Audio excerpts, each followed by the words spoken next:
BJP పార్టీకి కొంత support ఇచ్చింది కాబట్టి అందుకనే వచ్చింది. తెలంగాణ ఉద్యమంలో అహర్నిశలు పనిచేసినటువంటి గద్దర్ గారి పేరు ప్రపోజల్ చేసినప్పుడు కూడా రాష్ట్ర ప్రభుత్వం ఆయన పేరును పరిగణలోకి తీసుకున్నారు. సో దీన్ని ఏ విధంగా 75 సంవత్సరాలు మాదిగ జాతి అనేది తల్లిని మర్చిపోయి ఇందిరాగాంధీనే తల్లిగా కొలిచిల్లు. ఆనాడు వీళ్ళకేమన్నా సాయం చేస్తే వద్దన్నరా? వీళ్ళకు వద్దన్నరా? వీళ్ళను ఓటర్లుగానే భావించలేదు తప్ప మనుషులుగా చూడలేదు కదా. ఏనాడు మనుషులుగా చూడలేదు కదా.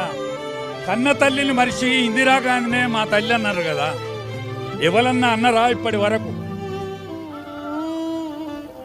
ఉప్పెత్తే కూడా మర్చిపోని జాతిది. ఇస్తార్లో ఉప్పెత్తే మర్చిపోని జాతిది. అందుకే బీజేపీ ప్రధానమంత్రి ఒక కుల మీటింగ్కి వచ్చి మందకృష్ణను దగ్గరగా తీసుకొని ఆనంద బాష్వాల లేకపోతే నెరవేరని కన్నీళ్ళ, ఎన్నాళ్ళు ఈ పోరాటం అని అలసిపోయిన కన్నీళ్ళ కానీ సాంతన చేర్చుకొని ప్రధానమంత్రి దుఃఖాన్ని ఒడిసి పట్టుకొని దగ్గర తీసుకున్నాడు కదా. ఇప్పటి వరకు ఎవ్వరన్నా ఆ ప్రధానమంత్రి స్థాయి ఉన్నోళ్ళు ముట్టుకుంటే ఏమైంది? ముట్టుకుంటే ఇంకా ముట్టుడేనా? ఇంకా అంటుడేనా? ఇన్నేళ్ల స్వాతంత్రం తర్వాత కూడా ఇంకా అంటుడు పోలేదా? ముట్టుడు పోలేదా? ఈ పార్టీలకు సోయి రాదా? ఎవరన్నా సోయితోని మందలిస్తే మాట్లాడితే అంటగట్టుడా? ఒక్కసారి ఆలోచించుకోవాలి పార్టీలు.